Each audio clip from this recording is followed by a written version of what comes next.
¿Cómo trasladar 400 perros en 1915 a un país en guerra? Me han dicho que mi abuelo Luis fue un hombre que hizo cosas extraordinarias, misiones secretas. Querían perros de Nome, de Alaska.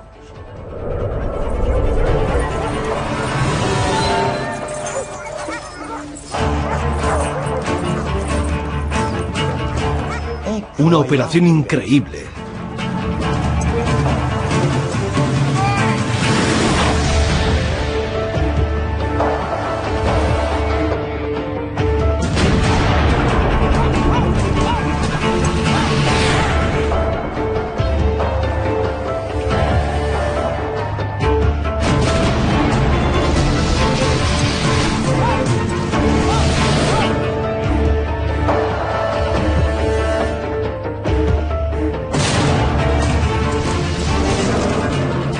Perros de trineo para la guerra.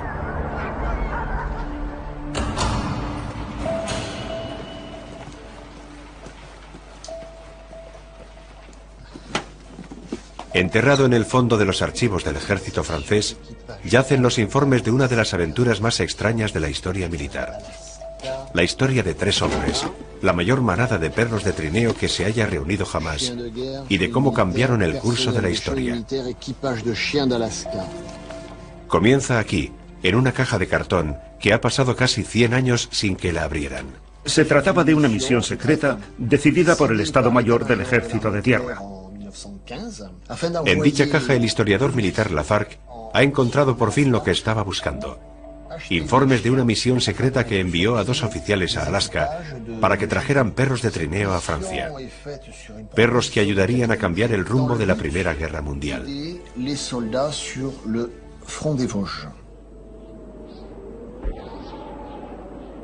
En el invierno de 1914, los soldados franceses luchaban para contener al ejército alemán invasor en los Vosgos, en la frontera francesa con Alemania.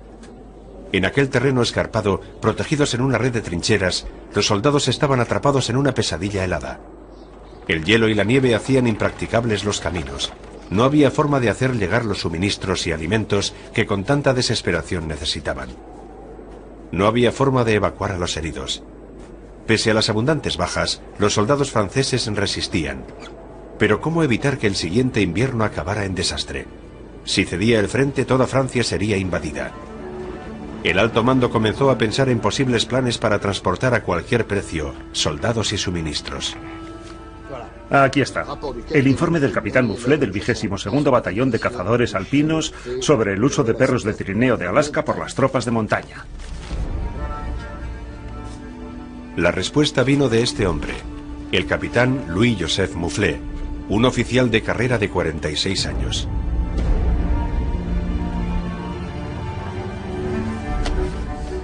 El informe del subteniente Haas del Regimiento Territorial 119 sobre perros de trineo sugiere una posible solución. La posible solución incluía reclutar a este oficial, el teniente René Robert Haas, de 34 años, que había pasado muchos años viviendo en Alaska. La idea de traer equipos de perros de Alaska puede parecer una acción desesperada, pero imaginen el contexto. Es 1915, el segundo año de la guerra, un momento en que había que intentarlo todo. Así que, ¿por qué no?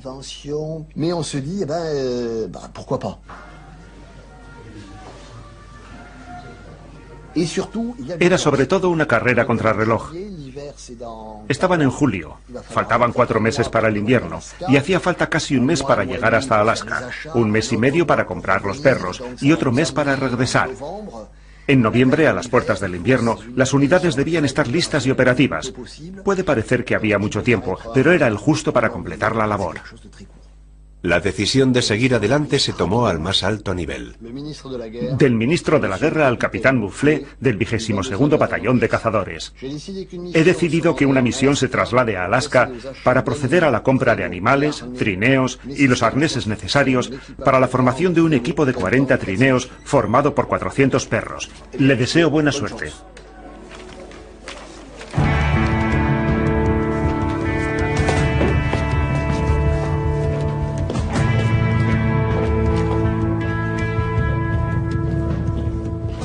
Todas las esperanzas del ejército francés estaban puestas en Mouflé y Haas. Su misión era recorrer la mitad del planeta para reunir la mayor manada de perros de la historia y llevarla a salvo hasta los Vosgos. Estaba en juego impedir que la implacable máquina de guerra alemana conquistara toda Francia. Para tener éxito debían volver antes del invierno siguiente. Tenían 120 días. 120 días para llevar a cabo un milagro. 3 días después de recibir las órdenes, Mouflé y Haas embarcaron hacia los Estados Unidos. Al cabo de 2 semanas de travesía atracaron en Nueva York, desde donde el capitán Mouflé iba a organizar toda la operación. El plan era sencillo: encontrar un barco que aceptara llevar a los perros a Francia y partir hacia Alaska a comprarlos.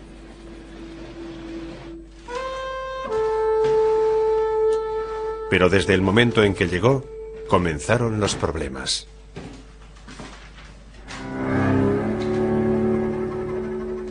El 25 de agosto me presenté en Nueva York al cónsul general de Francia, que puso a mi disposición la suma de $18.333. $18.333 estadounidenses. Mucho menos de lo que esperaba. Debido a la guerra, el tipo de cambio había caído de manera brusca. No sería suficiente. Algo todavía más preocupante era el gran número de alemanes que había en las calles de Nueva York. Los Estados Unidos eran todavía neutrales y el presidente Wilson estaba decidido a mantenerse al margen de la guerra. Cualquiera que hablara con Mouflé podía ser un espía alemán. Y lo peor de todo, cuando llamó a sus puertas, todas las compañías navieras rechazaron la proposición, temerosas de sufrir represalias por parte del gobierno alemán si permitían que uno de sus barcos participara en una operación militar francesa.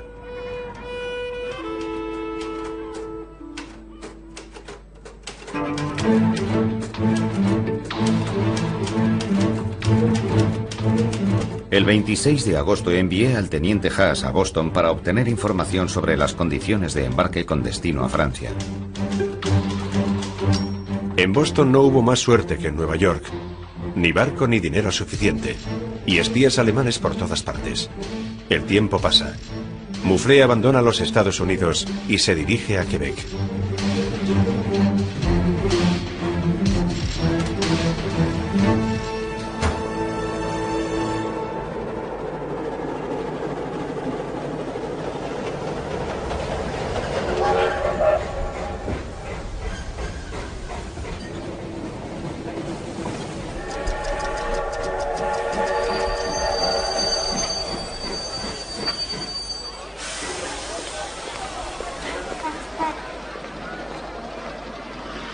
Estamos a finales de agosto.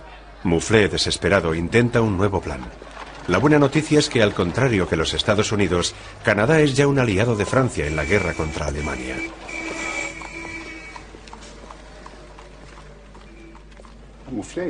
Mouflé llegó a Canadá, a Quebec. Al ser oficial de carrera, al llegar a Quebec, Mouflé acudió directamente a la Ciudadela para reunirse con las autoridades militares.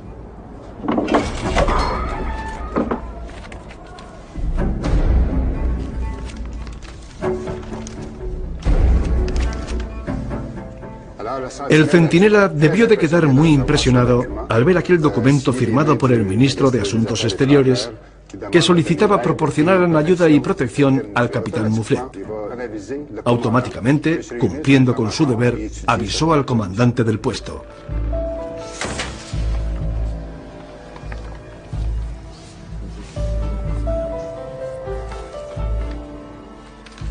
Era una carta procedente del cuartel general de la Quinta División.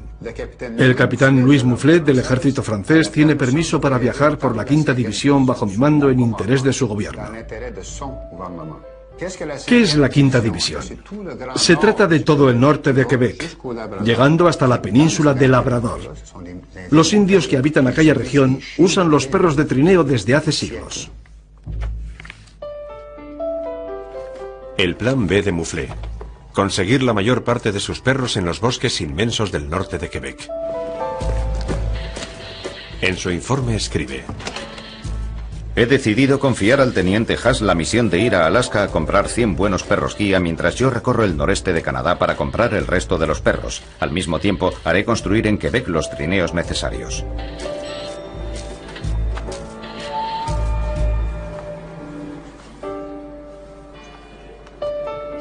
Mouflé se debe enfrentar a un nuevo reto: encontrar 300 perros que pueda pagar en las comunidades remotas esparcidas por un territorio inmenso de selvas vírgenes, ríos y lagos, 3 veces mayor que Francia. Mientras tanto, a 5.000 kilómetros de allí, en Alaska, la labor de Haas es encontrar 100 perros guía. Eran escasos y caros, y debían ser los mejores para liderar el equipo. Al menos Haas y Mouflé conocían Alaska. Allí era donde se habían conocido. Mi abuelo viajó a Alaska en 1911. Fue a ocuparse de unos negocios en Nome. Durante su larga estancia allí, se dio cuenta de que el mejor medio de transporte, el más práctico y más seguro, eran los trineos tirados por perros.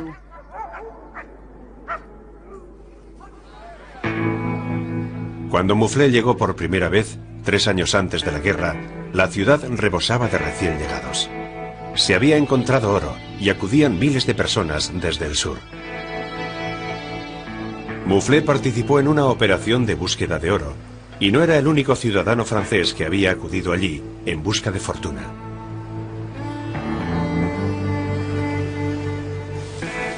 René Haas llevaba en Nome casi 10 años. Se hicieron amigos, y cuando Mouflé regresó a Francia, dejó a Haas a cargo de sus asuntos.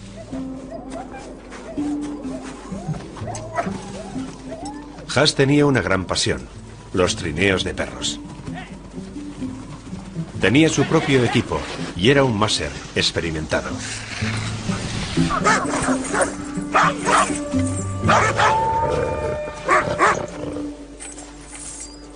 Tenía muchos amigos en el mundo de los Mashers, los hombres que conducían los equipos de perros.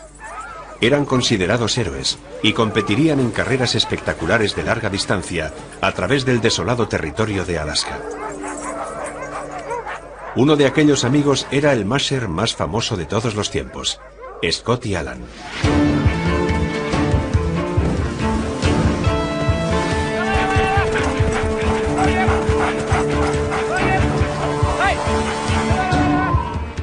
Mouflé contaba con aquella amistad cuando reclutó a Haas.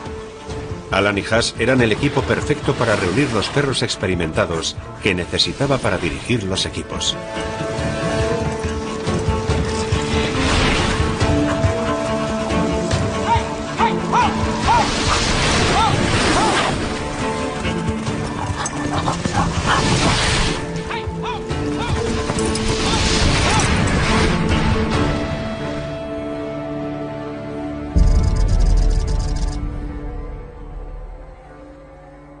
...10 de septiembre de 1915...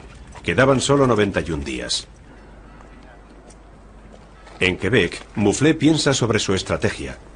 Necesita 300 perros fuertes, con buena salud, capaces de arrastrar cargas pesadas. Pero ¿dónde buscarlos en esa tierra salvaje? ¿Y cómo llevarlos hasta la ciudad de Quebec?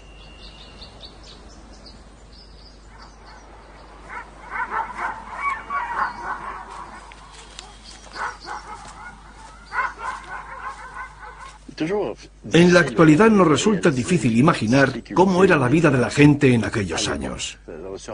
El siglo XIX había terminado pocos años antes, y era un territorio inmenso. En Quebec no había carreteras, solo bosque. Habían pasado solo 30 años desde que el primer tren recorriera el país. Imaginen a Mouflet viviendo con relativa comodidad en la ciudad de Quebec, a punto de descubrir aquella tierra vasta y casi desconocida.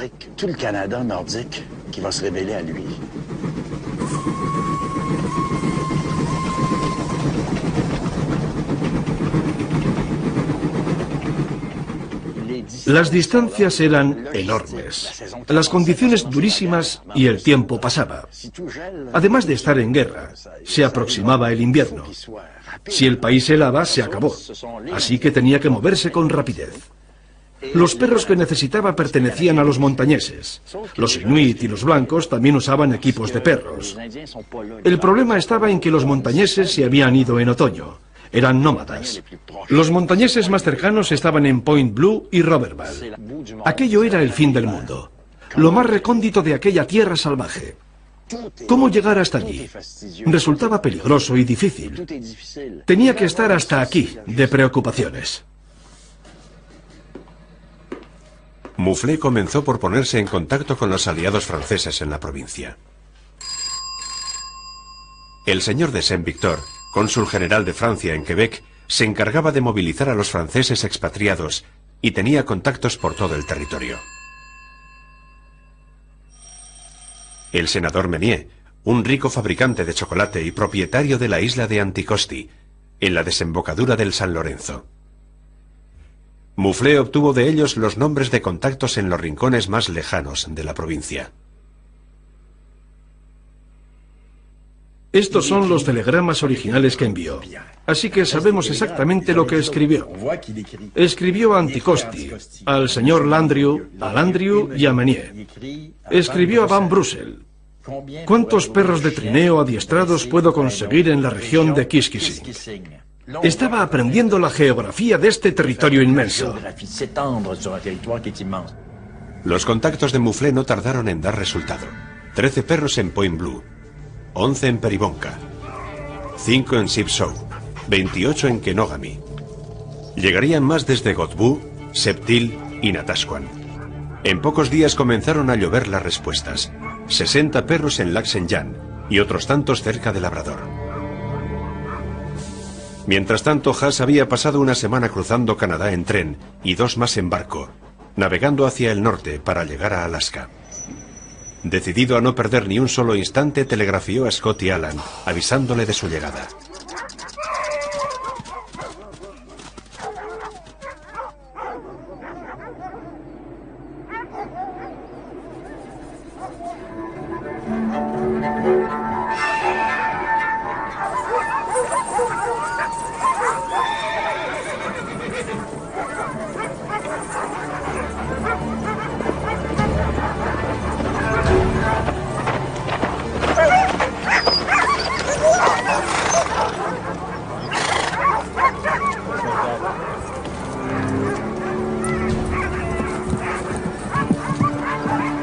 Urgente.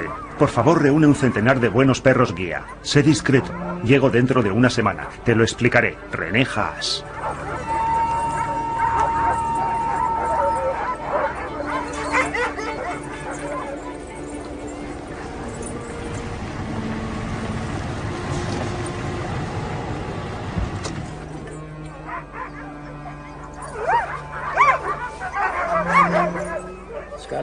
Scott Allan era el hombre adecuado para aquel trabajo.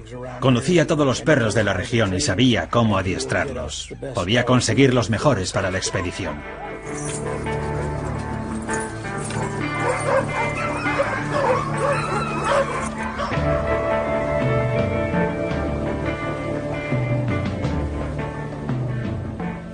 Llevo años viajando por el país. Conozco a todos los esquimales. Y sé que les gusta hablar de perros. Así que cuando comencé a visitar las aldeas esquimales de la costa, al sur y al norte de Nome, no levanté sospechas.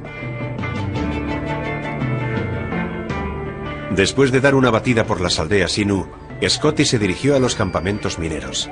En pocos días sabía dónde encontrar a los mejores perros de la región,